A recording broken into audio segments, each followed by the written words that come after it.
They take your kindness as weakness. When you are a good-hearted person, you naturally want to see the best in others. You go out of your way to help, to comfort, to be there for people, even when it costs you your own peace. But when that good heart crosses paths with a narcissist, your kindness doesn't register as love, it registers as opportunity. They see your willingness to forgive as a free pass to keep doing wrong. A narcissist doesn't see your compassion as a strength. They see it as leverage. The more you give, the more they take. At first, it feels like you're doing the right thing. You tell yourself, if I just love them harder, they'll change. But instead of change, you start noticing how bold they get. Suddenly, the lies get bigger, the disrespect gets louder, and the apologies get fewer. Every time you let something slide, they take mental notes. They start building a playbook on you. They learn what you'll tolerate, and they push those boundaries. Your kindness becomes the very rope they use to tie you down, and before you know it, you're in a one-sided relationship where you're giving and they're just consuming. The problem is, good-hearted people often believe everyone thinks like them.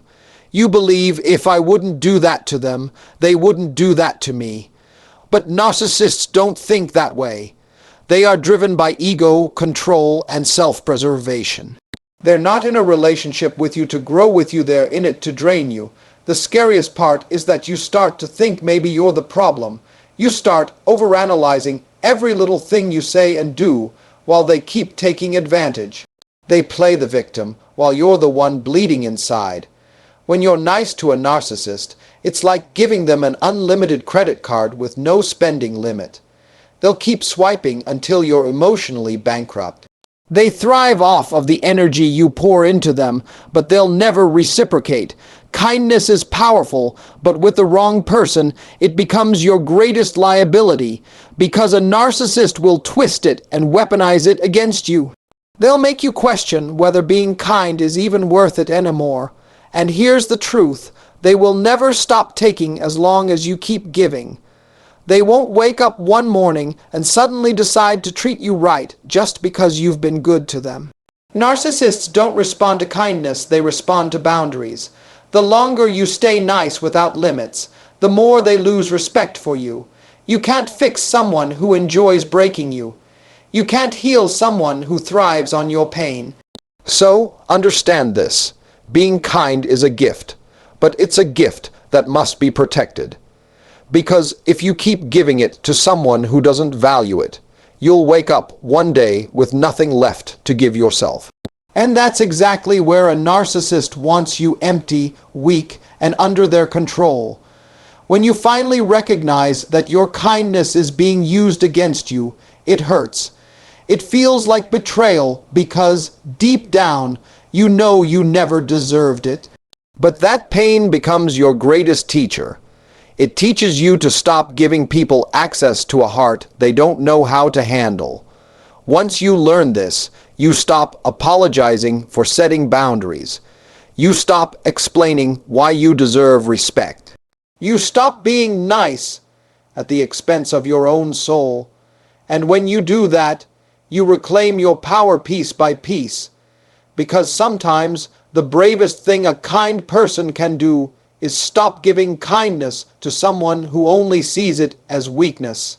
You keep pouring into someone who never fills you back up. When you love someone, you pour into them. You give your time, your energy, your attention, your prayers. That's what healthy relationships are built on: two people pouring into each other, filling each other up so neither person is left empty. But with a narcissist, you're the only one doing the pouring, and they're the only one doing the taking. At first, you don't notice it. In the beginning, they give just enough to keep you hooked. They might shower you with compliments or small gestures to make you think they care, but over time, their mask slips. Suddenly, you realize that no matter how much love you give, they never truly give anything back. It feels like you're trying to water a dead plant. You keep showing up, giving more, hoping that this time they'll finally appreciate you. But instead of growing with you, they grow more entitled. Instead of saying thank you, They start acting like you owe them even more. And here's the dangerous part: when you keep pouring into someone who doesn't pour back, you start running on empty. You start neglecting yourself. You stop taking care of your own dreams, your own peace, your own joy, because you're so busy trying to keep them happy. This kind of imbalance is exhausting. You go to bed at night feeling drained, unappreciated, and confused. You start questioning why you're never enough for them, even though you give them everything. That's because narcissists aren't looking for partnership, they're looking for supply. The more you give, the less they respect you. They'll even convince you that you're selfish for wanting anything in return. They'll gaslight you into believing that love means constant sacrifice, but only on your side. Eventually, you stop recognizing yourself. You forget what it feels like to be poured into, to be supported, to be loved without conditions. You lose touch with your own worth because you've been living on emotional scraps for so long. The tragedy is that your love is not the problem. Your willingness to give is not the issue. The problem is that you're giving it to someone who's incapable of reciprocating. You're investing in a relationship that has no return, no growth, no future. You deserve to be with someone who fills you back up, who notices when you're tired and says, "Let me love you back to life." You deserve a partner, not a parasite. But as long as you keep pouring into a narcissist, you'll never have space for the kind of love you truly deserve. You'll stay stuck in a cycle of depletion while they stay comfortable on the throne you built for them. So, the moment you realize you're the only one giving, the only one fighting, the only one holding it all together, that's your wake-up call. That's when you have to stop pouring into someone who's only there to drink and never refill. Because if you keep waiting for a narcissist to pour back into you, you'll be waiting forever. And you'll waste your best years trying to fill a cup that has no bottom. The truth is, love isn't supposed to leave you empty. It's supposed to fill you, nourish you, and help you grow. And if it's not doing that, it's not love, it's exploitation. You have to decide if you want to keep pouring until you have nothing left, or start saving that love for yourself and for people who will treasure it the way you do. They manipulate your guilt to control you. A narcissist's greatest weapon isn't anger, it's guilt. They know exactly how to twist your emotions, so you start blaming yourself for everything they do wrong. They study you like a book, learning your triggers, your fears, and your insecurities, then use that knowledge to control you. At first, it feels subtle. Maybe they make a small comment like, "I wouldn't act that way if you didn't make me upset." You brush it off, thinking maybe you could have handled the situation differently. But over time, those comments become a pattern. Before you know it, you're apologizing for their behavior while they sit back and play the victim. The scary thing about guilt is that it makes you question your own worth. Narcissists know this. They'll deliberately make you feel like you're failing as a partner, friend, or family member, just so you'll try harder to please them. It becomes a cycle. They hurt you, they blame you, you apologize, and then you work even harder to keep them happy. This is how they keep control without lifting a finger. They don't have to chase you because guilt makes you chase them. You find yourself over-explaining, over-giving, over-loving, just to prove you're good enough. The worst part is, you start believing the lies they plant in your head. They convince you that setting boundaries is selfish, that speaking up is disrespectful, that prioritizing yourself is wrong. Slowly, you forget where you end and where they begin. And here's the truth: they know exactly what they're doing. They don't accidentally manipulate you. They do it deliberately because guilt is a powerful leash.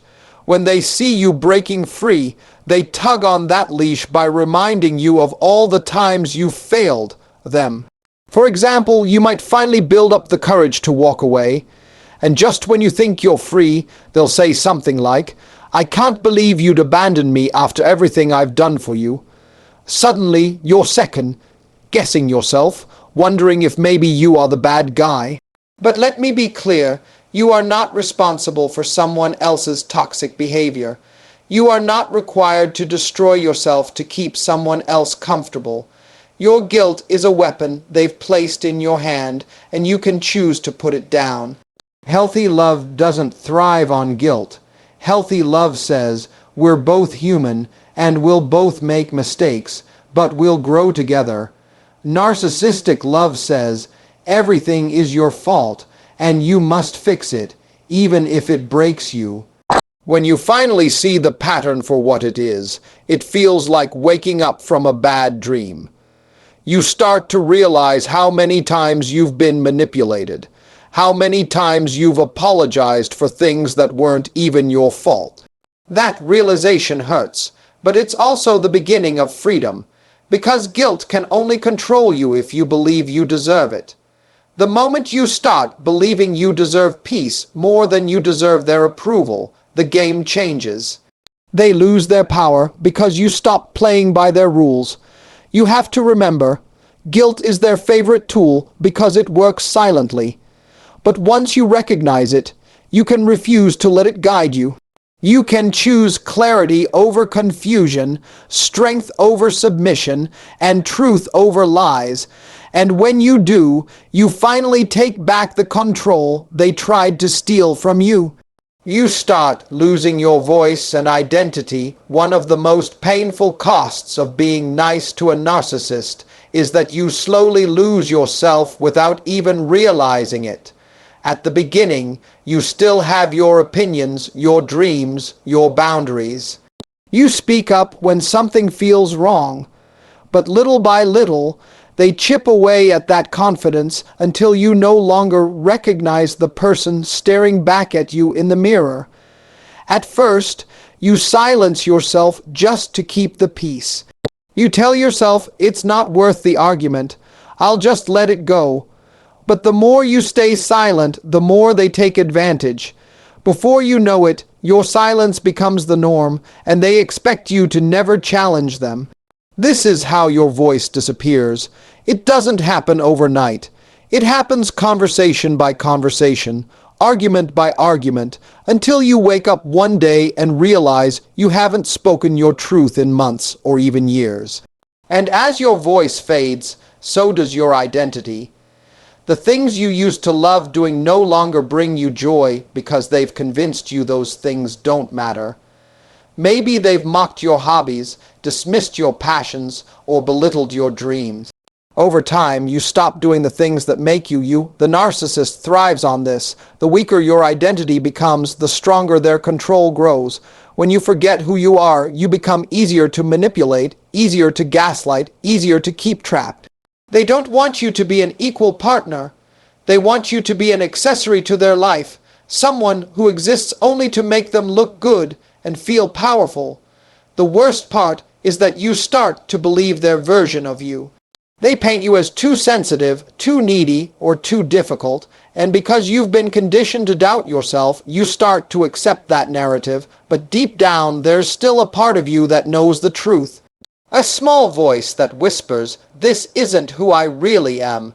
That voice is your soul trying to remind you of your worth. It's the part of you that refuses to be completely destroyed. Reclaiming your voice and identity starts with listening to that whisper. It starts with remembering the person you were before the narcissist convinced you to dim your light. You were bold once. You were full of dreams and ideas and laughter. That person still exists. They've just been buried under layers of manipulation and pain. The journey back to yourself won't be easy. At first, even small acts of self-expression will feel terrifying. Speaking up might make your hands shake. Saying no might make your heart race. But every time you use your voice, you get stronger. And with every word you speak, with every boundary you set, you reclaim another piece of yourself, until one day you realize you are whole again. Because the truth is, No narcissist can permanently erase you. They can only bury you temporarily. Your voice, your identity, your essence, those are yours forever. And the moment you decide to fight for them, you begin the process of becoming unbreakable. The cycle of false apologies and empty promises. If you've ever dealt with a narcissist, you've probably experienced the cycle of false apologies. It's one of their most destructive patterns, and it's designed to keep you hooked in a relationship that's slowly draining you. Here's how it works. They hurt you, sometimes in ways so deep you can barely put it into words. You confront them, hoping they'll finally take responsibility. At first, they deny everything. They might gaslight you, twist your words, or make you feel crazy for even bringing it up. But when they see you're serious about leaving or setting boundaries, they switch tactics. Suddenly, they become the most apologetic person in the world. They cry, they beg, they promise to change. They'll say all the right things to make you believe they finally get it. In that moment, you feel relief. You think finally they understand. Finally, things will get better. So you give them another chance, and for a little while, it seems like maybe they've changed. They act sweet, attentive, even loving. It feels like the person you first fell for is back. But this is just part of the cycle, because as soon as they know you're fully invested again, the mask slips, and the toxic behavior returns, often worse than before. False apologies are powerful because they play on your hope. You want to believe they can change. You want to believe the relationship is worth saving. And narcissists exploit that hope to keep you stuck. The truth is, a real apology isn't just words, it's consistent action. It's accountability. It's change you can see and feel over time. Narcissists never truly give that. They only give enough to keep you from walking away. Every empty promise they make chips away at your trust. But it also chips away at your self-respect. Because every time you accept a false apology, you're teaching them that their behavior has no real consequences. The longer you stay in the cycle, the harder it becomes to break free. You start living for the highs of their fake remorse, just to survive the lows of their abuse. It's an emotional roller coaster designed to keep you dependent on them. But here's the truth. No amount of love or forgiveness can turn a narcissist's false apology into genuine change. You could sacrifice everything, your time, your peace, your sanity, and they still wouldn't transform. The only way to break the cycle is to stop believing words and start watching actions. Stop letting apologies blind you to patterns. Stop letting hope keep you tied to someone who's shown you who they really are. Because the reality is, they're not sorry for hurting you. They're sorry they got caught. They're sorry they might lose their control over you. When you finally accept that truth, you stop waiting for the apology that will never come. You stop clinging to promises that were never meant to be kept. And you start building a future where you don't have to question someone's love every single day. They make you doubt your own reality. One of the most damaging things a narcissist does is make you question your own reality. This is called gaslighting, and it's a form of psychological warfare that slowly erodes your trust in yourself. It starts small, almost unnoticeable, and by the time you realize what's happening, you're already trapped in a web of confusion. At first, it might be as simple as them denying something they said. You bring up a hurtful comment they made, and they look you dead in the eye and say, "I never said that. You must be imagining things. You know you heard it, but their confidence makes you second. Guess yourself." Over time, these little denials add up. They rewrite history right in front of you. Suddenly, events you lived through start to feel like foggy memories. They'll claim you overreacted, that you're too sensitive, or even that you made the whole thing up. This constant gaslighting creates a kind of mental exhaustion. You spend so much energy trying to figure out what's real and what's not that you stop trusting your own judgment. That's exactly what they want. When you doubt yourself, you become easier to control. The scariest part is how they mix truth with lies. They might sprinkle in just enough reality to make their lies believable. For example, if you confront them about their behavior, they might admit to one small thing while completely denying the bigger issue. This keeps you off balance, always questioning whether you're the problem. Eventually, you start apologizing for things that weren't even your fault. You begin sentences with, "Maybe I'm crazy, but," because they've conditioned you to see yourself as unstable.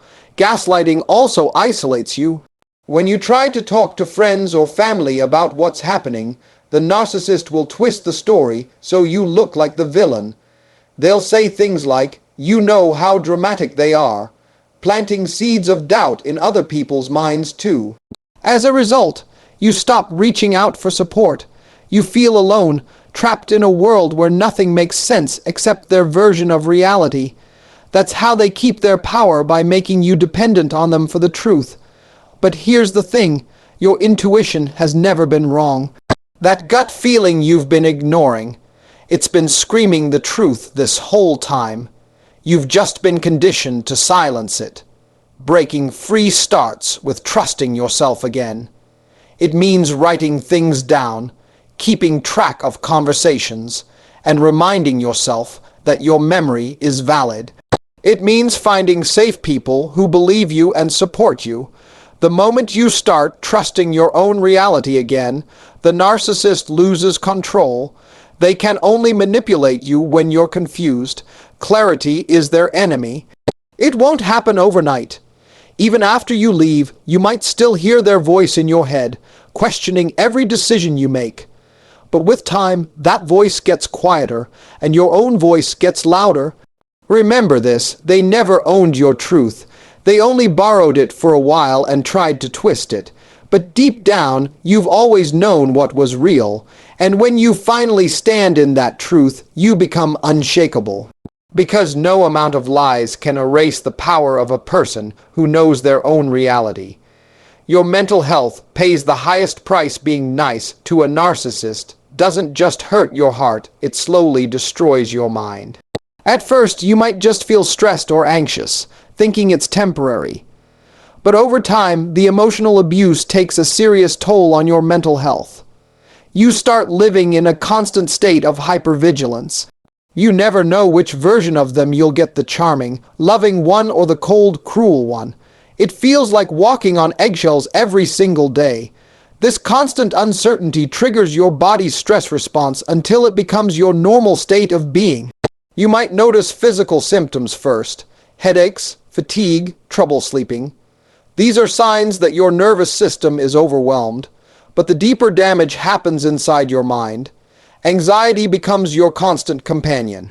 You overthink every text, every conversation, every silence. You're always trying to predict their next mood swing, always trying to avoid conflict by sacrificing your own needs. Depression creeps in slowly. You stop doing the things you love because you don't have the energy. You stop seeing friends because you're too drained or because they've isolated you from your support system.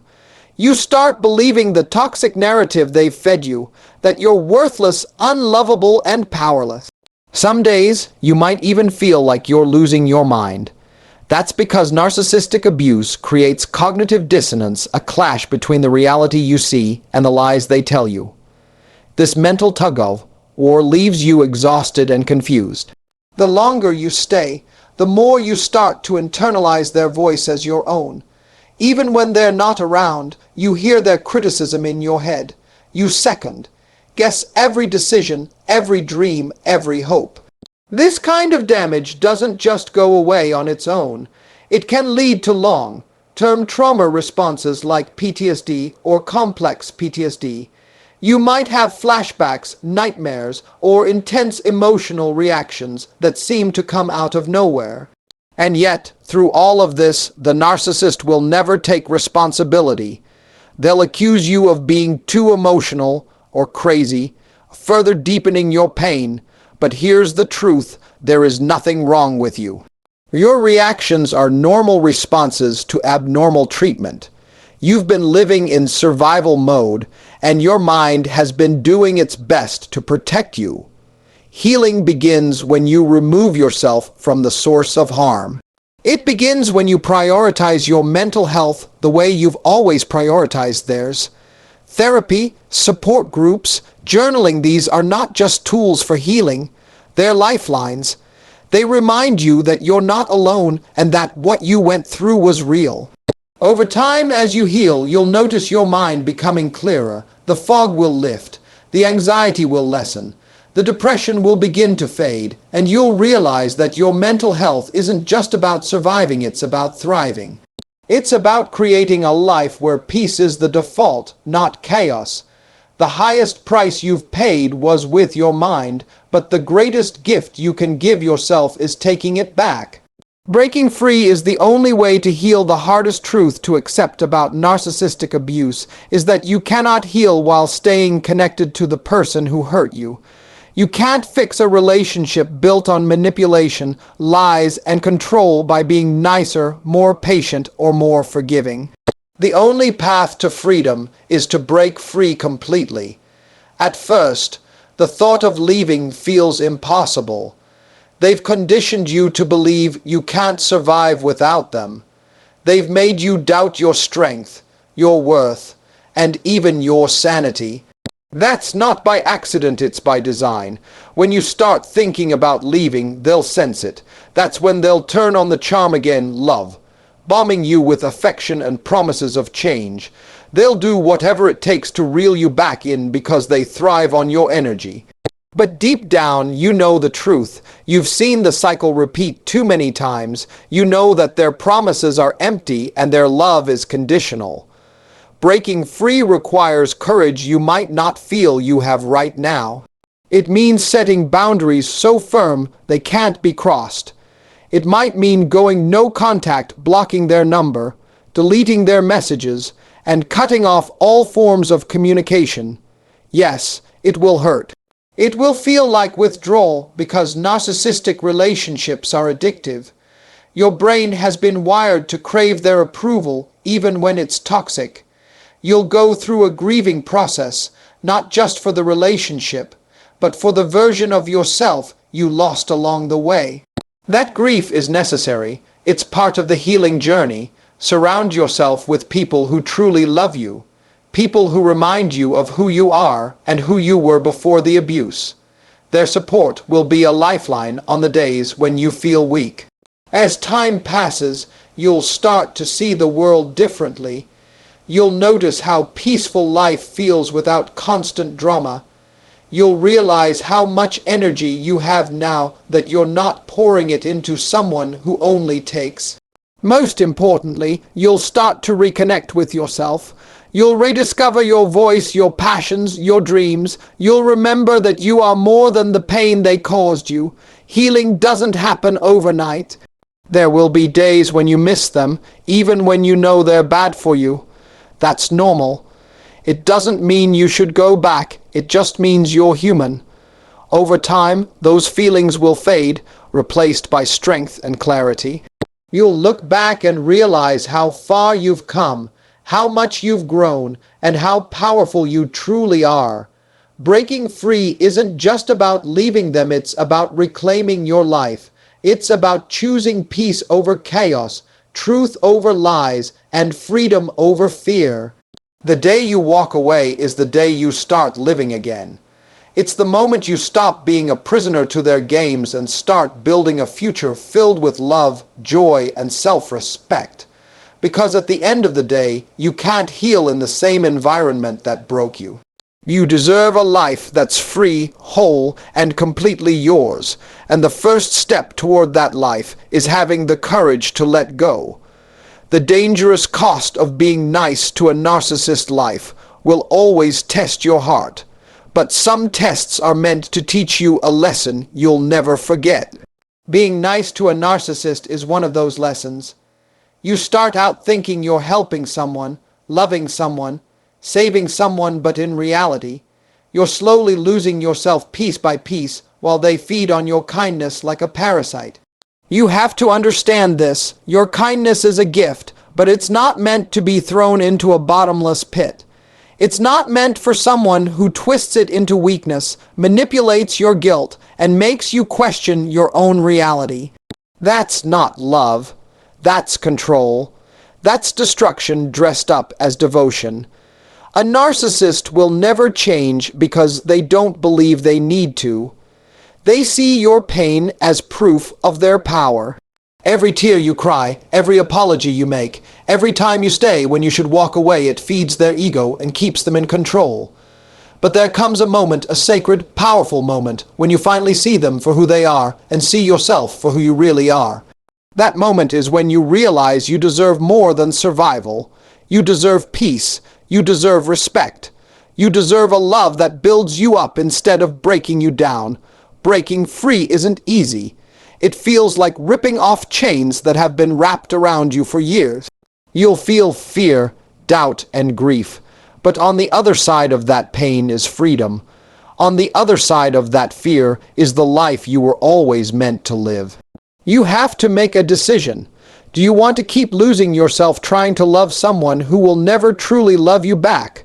Or do you want to save yourself and reclaim your power? Because you can't do both. The cost of being nice to a narcissist is too high.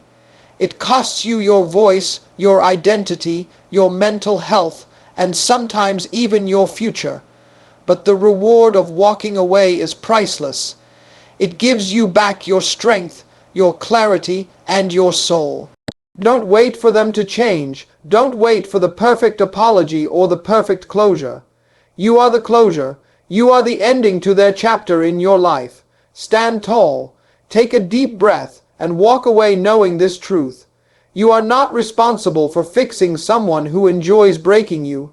Your only responsibility is to protect your heart, honor your worth, and create a life where peace is the foundation, not chaos. When you finally choose yourself, you'll look back one day and realize that losing them was never really a loss. It was the beginning of your freedom. And that freedom will become the most powerful, unshakable, unstoppable version of you that you've ever known. So today, make the decision. Close the door. Reclaim your power. Because you deserve a life that's built on love, truth, and peace, not manipulation, lies, and pain. And remember this, your kindness is sacred. Protect it, guard it, and never again let someone mistake it for weakness.